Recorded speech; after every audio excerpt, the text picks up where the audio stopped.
importante es seguir centrados, recogidos, no distraernos, porque si no, aunque no nos demos cuenta, no se mete uno en el retiro, no se mete uno en la oración, en la meditación.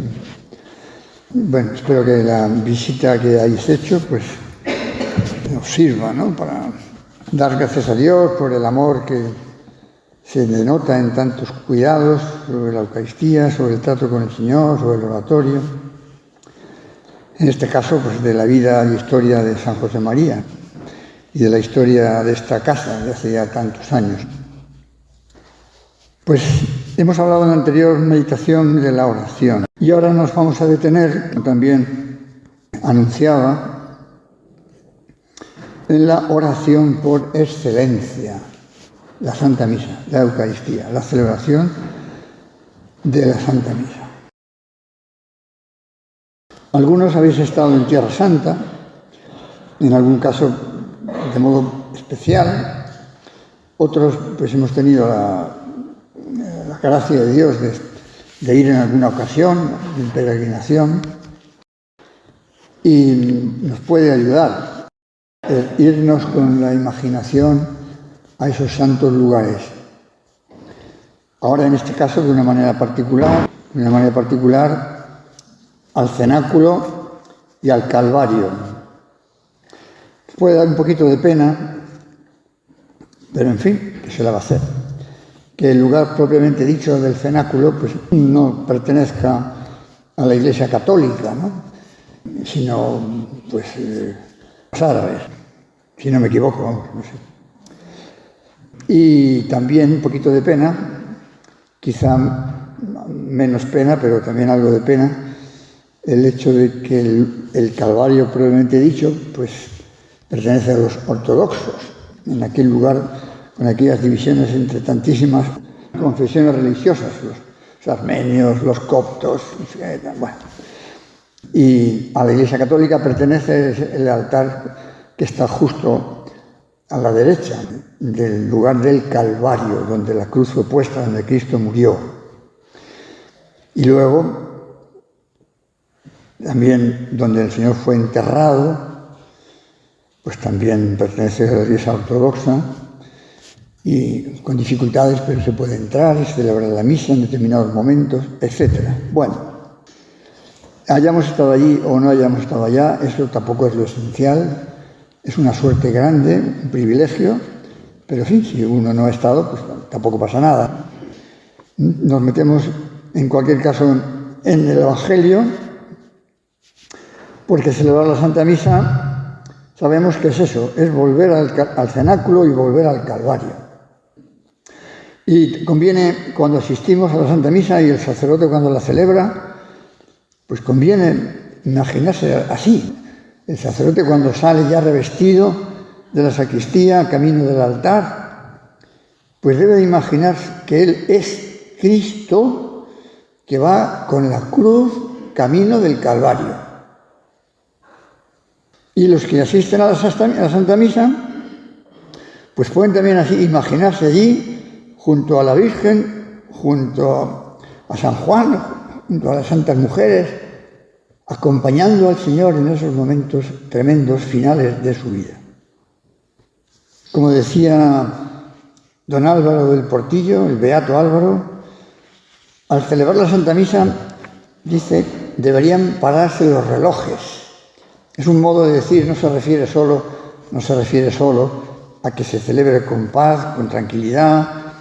No es que la misa deba de prolongarse innecesariamente, no. Pero lo dice en el sentido de que es como si entráramos en la eternidad. Como si entráramos en la eternidad.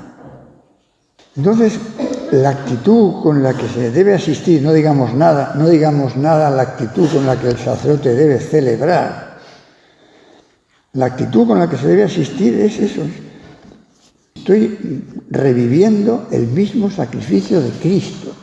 Porque la misa no es la renovación del sacrificio de la cruz en el sentido de que fuera otro sacrificio distinto, no, es el mismo sacrificio.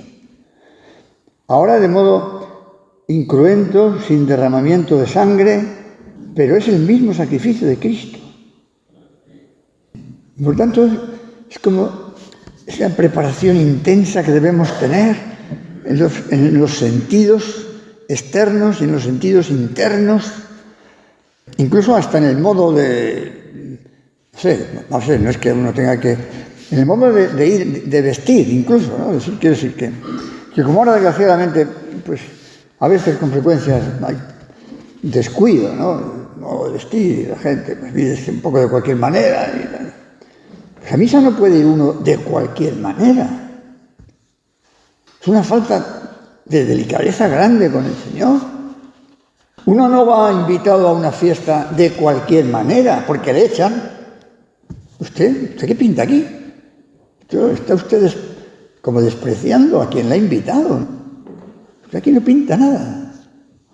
Bueno, no nos van a echar, pero, aunque bueno, tema ya relacionado con esto, aunque solo sea dicho así con rapidez, también en cuanto al pudor, cuando llega ya el verano caluroso de España, de Madrid o de cualquier otra ciudad, ¿no? Verano caluroso, o no digamos nada, me han invitado a una boda. ¿Cómo voy a ir vestida? No voy a una piscina, ni a una pista de tenis, ni siquiera voy a ir directamente al restaurante, voy a ir a una iglesia. Cuando salga de la iglesia, en cualquier caso el pudor hay que vivirlo en cualquier sitio, también en la piscina, ¿verdad? Pero en la iglesia con más motivo. Entonces, ¿qué hace la gente? Parece que ha perdido la cabeza. O parece que es que no ha pisado su iglesia, en una iglesia en no se sabe cuánto tiempo. Y va allí de cualquier manera. Oiga, no, usted no puede estar aquí así. No puede. A veces es un poco violento, ¿no? Pero hay que decir, oiga señora, póngase usted un chal elegante, irá usted mucho más elegante. Así no puede estar. Bueno, hemos de cuidar los sentidos externos y los sentidos internos. Y no podemos estar en la misa, pues, no sé, mirando, lo que sé, todos podemos tener curiosidad, a ver quién hay, o a ver cómo han venido vestidos, a ver. Tengo que tener metida, siguiendo paso a paso la Santa Misa, que es la mayor catequesis. Por eso también la importancia de la celebración. Un sacerdote puede y debe hacer muchas cosas a lo largo del día, muchas cosas que ayuden a los fieles a reavivar su fe, pero lo primero y lo más importante que tiene que hacer el sacerdote es celebrar bien la Santa Misa, sabiendo que nunca es suficiente. Decía el cura de Ars, decía, en relación con la importancia de la Santa Misa para el sacerdote, pero esto se puede aplicar a todos. Decía el cura de Ars, la misa, si no se vive bien, si no se celebra bien, es la causa de la tibieza en los sacerdotes. Si un sacerdote no celebra bien la Santa Misa, cae en la tibieza. A su vez, la tibieza le lleva a celebrarla de cualquier manera. Tiene que cuidar los gestos, las posturas de las manos, la mirada, por supuesto los ornamentos, por supuesto los ritos previstos, que no podemos cambiarlos, que no podemos inventarlos, que no podemos tener originalidades, que no vienen a cuento. Las municiones, se puede hacer una munición, pero hay que tener mucho cuidado, porque en cuanto que te descuidas, estás diciendo tonterías, con perdón. Crees que estás diciendo cosas, en fin, que van casi. Es importantísimo. Decía el cura de Ars también, si supiéramos lo que es la misa, moriríamos. Se entiende que no hay que entenderlo literalmente, pero se entiende lo que quiere decir. O sea, si el sacerdote, los que asisten, a veces el sacerdote en el altar es Cristo, como sabemos, no es don fulanito, es Cristo, por tanto tiene que tener esa conciencia viva. Yo no estoy aquí para hacer divertida la misa. Dios mío, Dios me libre, Dios nos libre de semejantes cosas hechas con buenísima intención, pero con un profundo error ascético, piadoso. Uno no va a la misa a divertirse, va a la misa a rezar, a adorar, a dar gracias, los fines de la misa, a desagraviar, a pedir perdón, a prepararse bien para la comunión si está bien preparado, no acercarse nunca a comulgar teniendo dudas razonables. No digamos nada si no tengo dudas, sino certeza de que no estoy en gracia de Dios. A veces, gente por respetos humanos, ¿qué van a pensar si no comulgo? Está aquí mi padre, está aquí mi hermana, está aquí mi novia. ¿Qué va a pensar si no comulgo? Pues comulgo y luego ya hago un acto de contrición y luego me confieso. ¡No! Esa situación excepcional de hacer un acto de contrición y comulgar es cuando objetivamente se produciría un escándalo si no comulgo. Ya estoy en la fila para comulgar. Y de pronto me acuerdo, pero si hice tal cosa, hice tal otra. Bueno, pues si ahora me salgo aquí de la fila, las cosas raras, le pido perdón a Dios con el propósito firme de confesar cuanto antes. Pero esos criterios excepcionales no se pueden aplicar de modo habitual. Oiga, es que me resulta difícil encontrar un sacerdote que confiese. Pues sí, efectivamente, a veces no es fácil. Pues lo buscas. Te vas a un sitio donde lo vayas a encontrar. Tú vete a Caballero de Gracia y siempre encontrarás un cura para confesar. O dos. Y no te vas a otros sitios, que también los hay, por supuesto, claro. O sea que tenemos que ser súper delicados. Ya estamos en la misa y empezamos ya invocando a la Trinidad desde el primer instante, en el nombre del Padre y del Hijo y del Espíritu Santo. Amén. Vamos a tratar a la Trinidad. Hay que pensar que asisten, aunque no los veamos, los ángeles que rodean el altar. Especialmente cuando Cristo ya está consagrado, podemos imaginar, y no es una imagen por decir algo, que están los ángeles adorando a la Eucaristía. Se unen el cielo y la tierra. Ciertamente, se unen el cielo y la tierra. En el momento en que en la consagración, el pan y el vino, se unen el cielo y la tierra. Vamos a asistir al sacrificio del Hijo que se ofrece al Padre por medio del Espíritu Santo. El trato con la Trinidad. La invocación explícita al Espíritu Santo, cuando el sacerdote pone las manos sobre el cáliz y la forma, lo que se llama la epiclesis, ¿verdad? Invocando al Espíritu Santo para la consagración del pan y del vino. Pero hasta llegar ahí, pues hemos empezado por pedir perdón a Dios de nuestros pecados. Hermanos, reconozcamos nuestros pecados. Un momento de silencio para interiorizar cada uno esa necesidad de pedir perdón y ya seguimos. Yo confieso a Dios Todopoderoso y pedimos perdón, rezamos el yo pecador, el acto de contrición. Y terminamos y seguimos igual diciendo, Señor, ten piedad de mí y de todos. Y luego, si es fiesta, cantamos el Gloria y alabamos a Dios, adoramos a Dios, gloria a Dios en el cielo. Y damos gloria a Dios con los ángeles. Y después, si es fiesta, pues acto de fe. Pero antes, la palabra de Dios.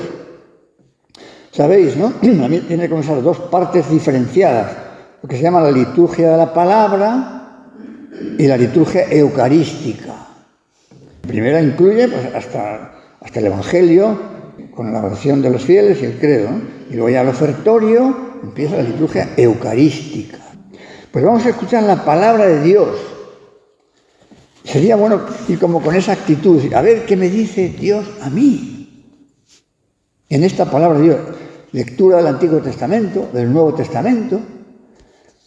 Ahora ya es muy habitual que, lógicamente, que sea un feligrés, un señor, una señora, los que salgan a hacer la lectura. Bueno, esto también hay que cuidarlo, ¿no? Aunque de modo, en la práctica, pues se puede leer, digamos, cualquiera, pero está previsto, aunque luego no es tan sencillo, esos ministerios de lector, Los sacerdotes, cuando se van a ordenar, empiezan por esos ministerios, el lector, el acólito. En cualquier caso, el que sale a hacer la lectura tiene que ser consciente de que va a leer la palabra de Dios. A ver cómo la leo. Habría que leerla como con cierto temblor, porque yo voy a transmitir la palabra de Dios. Es decir, hay que leer bien, pronunciando bien, con solemnidad, sin exagerar, pero con cierta solemnidad, que se entienda bien lo que estoy diciendo. Cuando son lecturas del Antiguo Testamento, pues a veces aparecen nombres poco habituales. Bueno, pues uno tiene que tener un poco la prudencia, si es preciso, de leer antes, porque no se puede ahí uno trabucar la lengua. Y cuando se ha terminado, se para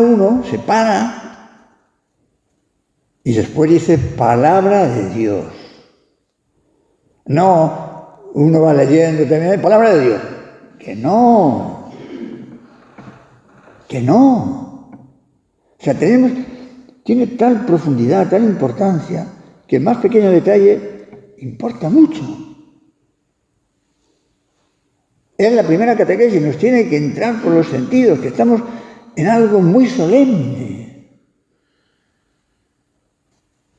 No digamos nada, ya, pues sí, la proclamación del Evangelio y la homilía. Claro, vosotros no vais a pronunciar la homilía, pero hay que pedir al Señor que los sacerdotes prediquemos la palabra de Dios, no lo que se nos ocurra sobre la marcha. Tenemos que rezar mucho por la santidad de los sacerdotes, por la buena formación de los sacerdotes, por la piedad. Es fundamental, claro. Es fundamental. No salir de la homilía con los, ¿cómo se dice eso? Con los pies fríos y la cabeza caliente. No. ¿Qué ha dicho este sacerdote? Pues yo qué sé qué ha dicho. Ha hecho 27 cosas, pero no sé qué ha dicho. Quizá estoy caricaturizando un poco, si queréis. Pero bueno, a veces, ¿verdad? Tenemos que cuidar mucho esto. Y también, ya que hablo del sacerdote, aunque, claro, pues los fieles tenéis el derecho y el deber de ayudar al pastor.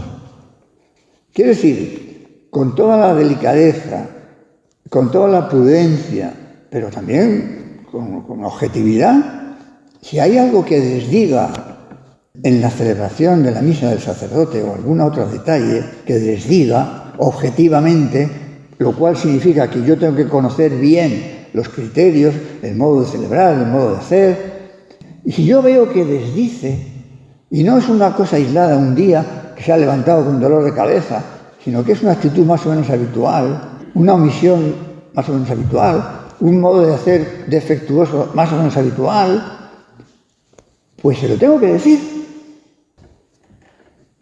¿Me hará caso o no me hará caso? Depende de su humildad. Depende de su humildad.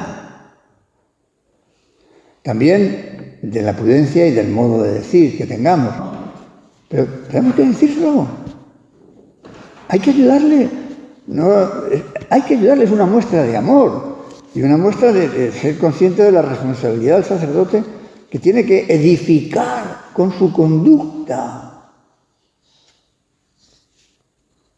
No puede uno dedicarse a criticar, uy, no fulanito, pues cómo dice, cómo habla, cómo... No critiques porque no resuelves nada, faltas a la caridad. Encáuzalo de esa manera, a través de esa corrección fraternal, prudente, bien hecha. Si hace falta, pues consultas con alguna otra persona de criterio para tener más seguridad, o sea, ¿no? Creo que se entiende lo que quiero decir. Esto es muy importante, muy importante. Bueno, y seguimos avanzando en la Santa Misa, ¿no? Y ya nos metemos en el ofertorio. Bueno, antes hemos pasado por la oración de los fieles, pero en fin.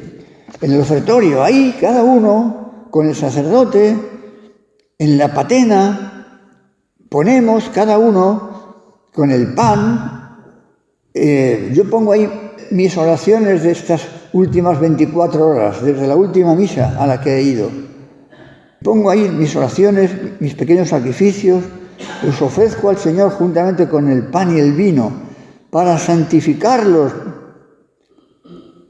Esa gota de agua que el sacerdote añade al vino indica la oración de los fieles que se unen al sacerdote. Fíjate, una gota de agua no es nada, pero se va a transformar en la sangre de Cristo. Por eso hablamos de participar en la Santa Misa. No hablamos de asistir, sin más. Participar en el sacrificio de Cristo. Las oraciones.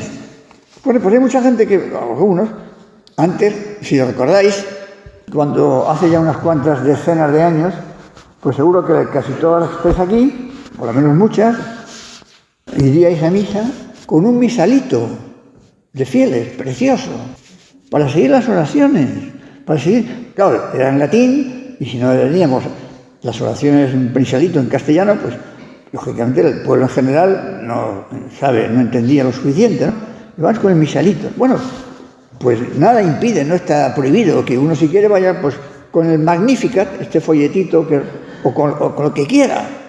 Si eso le ayuda a seguir mejor las oraciones, nada lo impide. O en el móvil, ahora tenemos todo en el móvil. Tú en el móvil puedes seguir la Santa Misa desde el inicio hasta el final. Las oraciones, las lecturas, todo. Si me ayuda, pues lo voy a hacer así. Y luego llega la plegaria eucarística, que como sabéis hay varias, hay por lo menos cuatro cánones o plegaria eucarística, desde después del prefacio hasta ya la comunión. La más antigua, el canon romano, el más antiguo, bueno, hay otro más antiguo, pero bueno, el canon romano es el del Concilio de Trento, el más amplio, el que se invoca a los santos antes de la consagración, después de la consagración, en el que hemos utilizado hoy, por ejemplo, el más antiguo. Luego, ya después del Concilio Vaticano II, como sabéis, se introdujeron otras plegarias eucarísticas. La 2, que es la más breve, la 3, que es la más habitual, la 4, que es un poquito más amplia, muy bonita también. Entonces ahí también los sacerdotes, pues también tenemos que tener un poco cuidado, ¿no? Porque como la 2 es muy breve y la 3 relativamente pues también, pues como uno se descuide, un fiel en su iglesia no ha oído nunca la plegaria eucarística número 1. Pues no, mal. Es que la misa ya no es la misa, sí, hombre, claro, evidentemente, por supuesto, no se pierde nada del valor de la misa, nada en absoluto. Pero, amigo, no valorar una oración que tiene siglos de vida, pues no es hacer aprecio. Dicho sea así, eso depende del sacerdote, pero que sí, que aunque sea un poquito más largo, un poquito más larga, son 2 minutos más largos, o sea que tampoco es que... Pues es bueno de vez en cuando rezar la plegaria eucarística número 1. En cualquier caso, sea una, sea otra, son oraciones muy ricas, muy pensadas, que vale la pena, como digo, seguirlas bien. Hacer incluso muchas de la oración meditando el texto de la plegaria eucarística. Viene muy bien. La invocación a los santos, como decían, especialmente nuestra Madre la Virgen y San José. En alguna plegaria ni siquiera se cita a San José, pero bueno. Y luego infinidad de santos, que es mártires o santos, confesores de la fe, de muy diversos siglos, empezando por los apóstoles y otros santos de siglos posteriores. Cleto, Clemente, Sisto, Cornelio, Cipriano, son los sucesores de San Pedro, algunos de ellos, etc. Es decir, que tenemos que meternos en esa riqueza de siglos, que nos viene bien como conectar con nuestros hermanos. Y todo eso va dándole riqueza, valor a la misa. Fijaros ahora, desgraciadamente, tanta gente que no va a misa. Gente, hijos vuestros, nietos vuestros, parientes vuestros. Digo vuestros, lo voy a decir mío, es de cualquiera, ¿no? Con 30 años, con 40 años, que a lo mejor la última vez que han ido a misa hayan comulgado hace más de 20 años o más de 30 años. No han recibido el cuerpo de Cristo desde que tenían 18 años. 15 años. Es como si desde entonces hubieran tenido una alimentación defectuosa de falta de vitaminas, de falta de proteínas. Físicamente estarían muriéndose. Estarían al borde de cualquier infección que se lo llevara al otro mundo, porque su organismo carece de elementos imprescindibles para la salud, para la defensa de las infecciones. Pues en la vida espiritual, no recibir el cuerpo de Cristo, no estar en gracia de Dios desde hace décadas, pues la misericordia de Dios les mantiene ahí, como dándoles más oportunidades, para que en algún momento vuelvan, porque si no, no vamos a pensar, ¿verdad? Pero es que si no, al cielo solamente pueden ir los que estén en gracia de Dios y bien purificados de sus pecados. Y si nosotros que rezamos y que comulgamos y que confesamos tenemos tal debilidad y con tanta facilidad podemos cometer pecados, ¿qué no será el que no se alimenta con el cuerpo de Cristo y no recibe el perdón en la confesión? Decimos, son buenas personas, no roban, no matan. Efectivamente, no roban, no matan. Pero podemos decir, no hay mayor desprecio que no hacer aprecio. Yo no aprecio que Cristo esté aquí, que se haya querido quedar aquí, en el sagrario. Para mí, no lo aprecio. Me da igual. Es como si dijera, mi madre, mi padre, me están esperando en casa, no las he visto desde hace 20 años. Me da igual. ¿Cómo te va a dar igual? Por eso vamos también a la misa a pedir, no con desesperanza, no. Con esperanza, pero a la vez con dolor, sí, pues sí, con dolor, con sentido de urgencia y confiando en la misericordia de Dios. Tantas veces, como os decía, es no valorar, no es una actitud positivamente en contra, no, como el ateo, ¿no? El ateo, positivamente en contra, no es eso. Se parece un poco más al agnóstico, al que no sabe si Dios existe. Claro, pero luego la decisión que se toma es curiosa. Yo no sé si Dios existe, eso dice el agnóstico. No niega, simplemente dice que no sabe. Bueno, pues entonces, no sé. Entonces, ahora puede hacer dos cosas. Vivir como si no existiera Dios, o bien vivir como si existiera Dios. Yo no sé si existe, tengo dos opciones. ¿Cuál es la más sensata? Vivir como si Dios existiera, porque realmente existe. Si yo decido vivir como si Dios no existiera, entonces ya no soy un agnóstico, soy un ateo, en la práctica. Bueno, pues todas estas cosas pues las llevamos en el corazón y las hablamos con Dios, y en la misa, en la comunión, nos vamos preparando para la comunión, voy a recibir el cuerpo y la sangre de Cristo. ¿Cómo tengo que estar preparada? Si me fuera a recibir el rey X, quien sea, ¿cómo iría yo? Si me tuviera que recibir, yo qué sé, el sabio más importante de este mundo, ¿no? ¿Cómo iría? Pues voy a recibir al mismo Dios. Y luego los que tienen fe, pero una fe no operativa. Muchos de estos que decimos familiares, amigos, conocidos, que estamos más o menos, pues no es que ya no tengan fe. Si tú le preguntas, ¿tú crees en Dios? Y probablemente la mayoría te diga, sí, creo en Dios, claro. Pero ¿para qué te sirve? Porque si tú crees en Dios, es decir, creer en Dios significa también creer en Jesucristo. O sea, no es que nieguen que Jesucristo es el Hijo de Dios. Lo que pasa es que, claro, a base de no pensarlo, de no tal, pues eso queda ahí en la penumbra, en la sombra, y es casi como si no creyera, como si no existiera, ¿no? Si lo pienso un poco, si me pones en la tesitura de decir si creo, si no creo, pues yo probablemente diré que sí, que creo en Dios, creo en Jesucristo, pero luego ya interpreta a su manera ese modo de creer y de tratar a Jesucristo, ¿no? Cuando lo lógico, si yo creo en Dios y creo en Jesucristo, es que viva como Jesucristo me ha dicho, como está recogido en el Evangelio. Es decir, que yo crea que Jesús está en la Eucaristía. Y si yo creo que verdaderamente Dios está en la Eucaristía, ¿cómo no voy a querer recibirle?